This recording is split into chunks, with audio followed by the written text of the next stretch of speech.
Assalamualaikum warahmatullahi wabarakatuh. Selamat pagi anak-anak. Apa kabar? Saya berharap kita semua dalam keadaan sehat, selalu menjalankan protokol kesehatan sehingga terhindar dari penularan virus corona. Anak-anak, pada kesempatan kali ini saya akan menyampaikan materi tentang pasar bebas yang masih terkait dengan materi kemarin, yaitu tentang keunggulan ekonomi bangsa, di mana keunggulan ekonomi tadi bisa menjadikan bangsa kita tetap kompetitif, bisa bersaing pada era atau masa pasar bebas. Baik, kita mulai saja tentang pasar bebas. Pasar bebas atau dikenal juga dengan perdagangan bebas adalah kebijakan di mana pemerintah tidak melakukan diskriminasi terhadap impor atau ekspor. Jadi barang-barang yang dijual ke luar negeri maupun barang-barang yang dibeli dari luar negeri itu tidak dibedakan, semua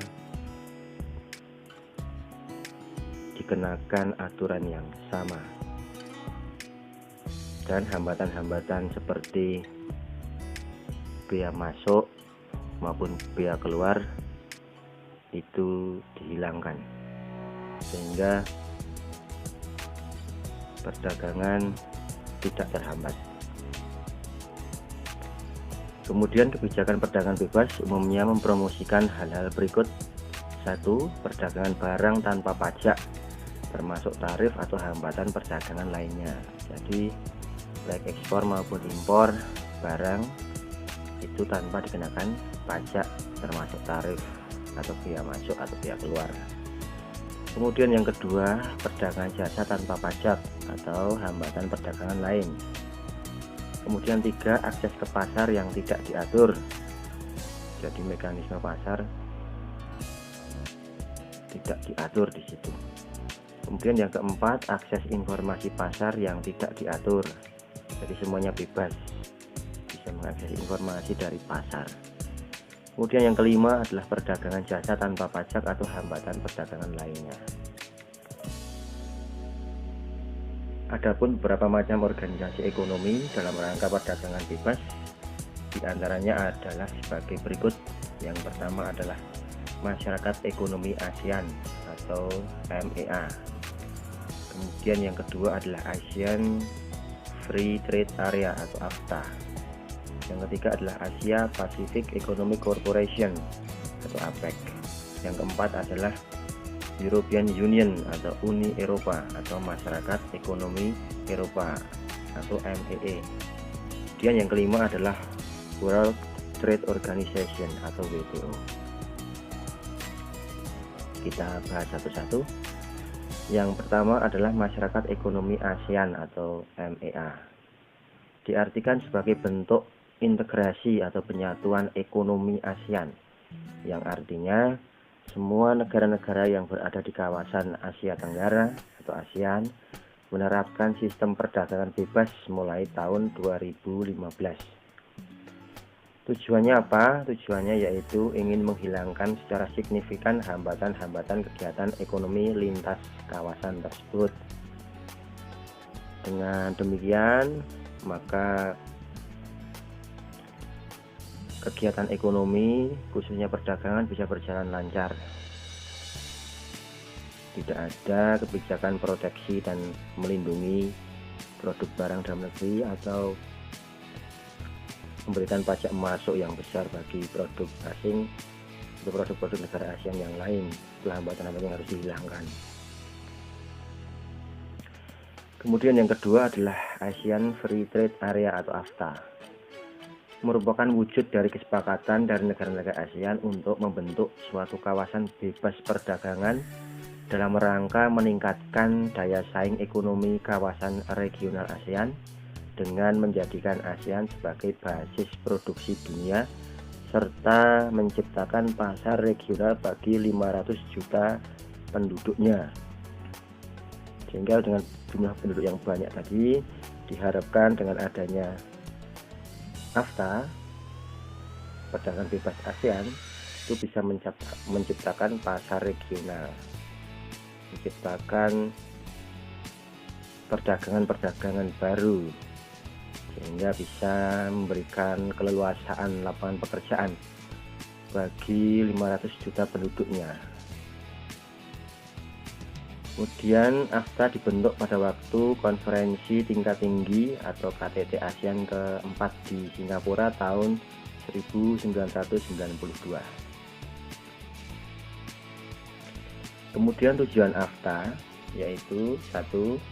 Menjadikan kawasan ASEAN sebagai tempat produksi dan yang kompetitif, sehingga produk ASEAN memiliki daya saing kuat di pasar global. Ini menjadikan kawasan ASEAN basis produksi berbagai industri yang kompetitif, yang bisa bersaing dengan produk-produk dari negara lain. Kemudian yang kedua, menarik lebih banyak foreign direct investment atau menarik lebih banyak investasi langsung dari luar negeri. Diharapkan dengan adanya banyak investasi, maka ekonomi di kawasan ASEAN akan berkembang. Kemudian yang ketiga adalah meningkatkan perdagangan antar negara ASEAN, intra-ASEAN trade, ya, meningkatkan perdagangan anggota-anggota negara ASEAN atau di kawasan Asia Tenggara itu sendiri. Kemudian organisasi berikutnya adalah Asia Pacific Economic Cooperation atau APEC. Organisasi APEC diprakarsai Perdana Menteri Australia Bob Hawke ketika berpidato di Seoul, Korea Selatan tahun 1989.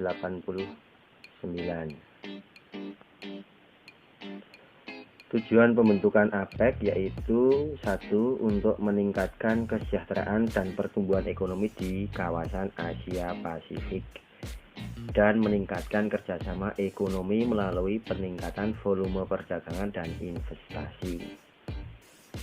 Tujuan kedua yaitu memperjuangkan kepentingan ekonomi di kawasan Asia Pasifik.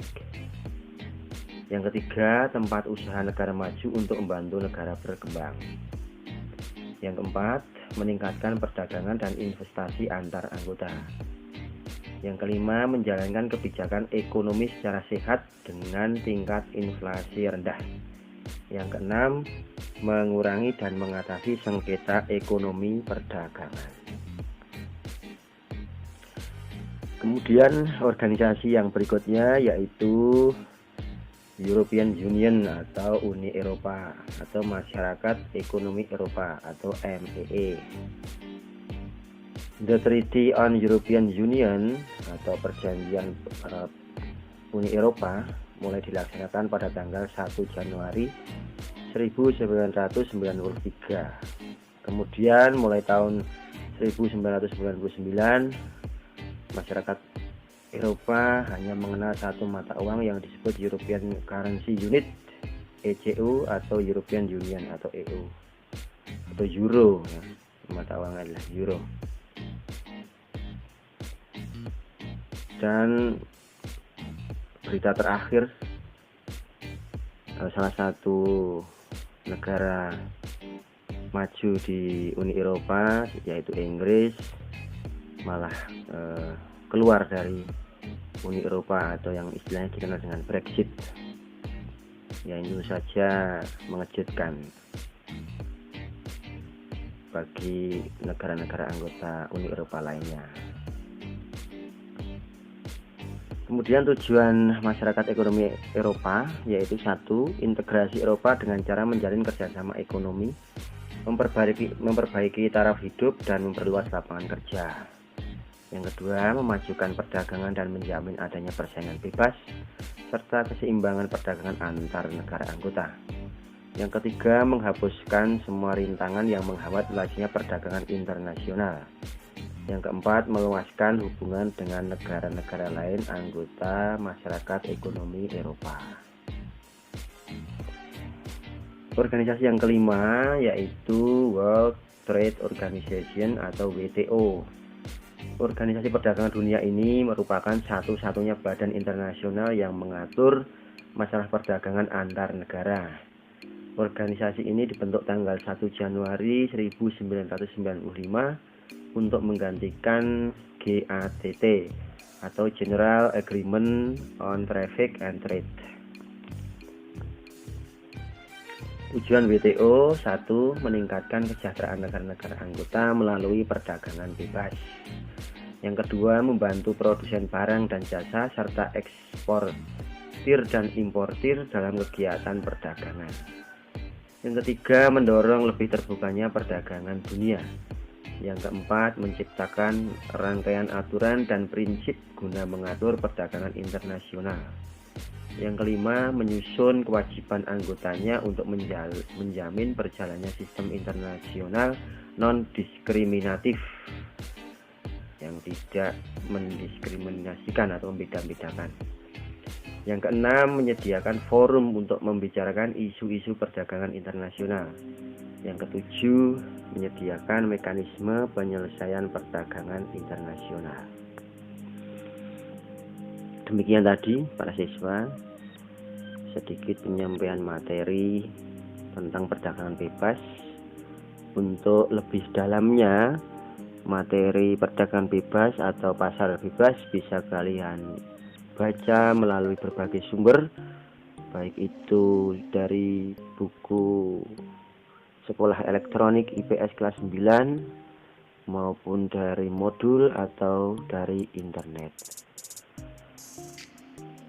Demikian yang bisa saya sampaikan, kurang lebihnya mohon maaf. Semoga bermanfaat. Assalamualaikum warahmatullahi wabarakatuh.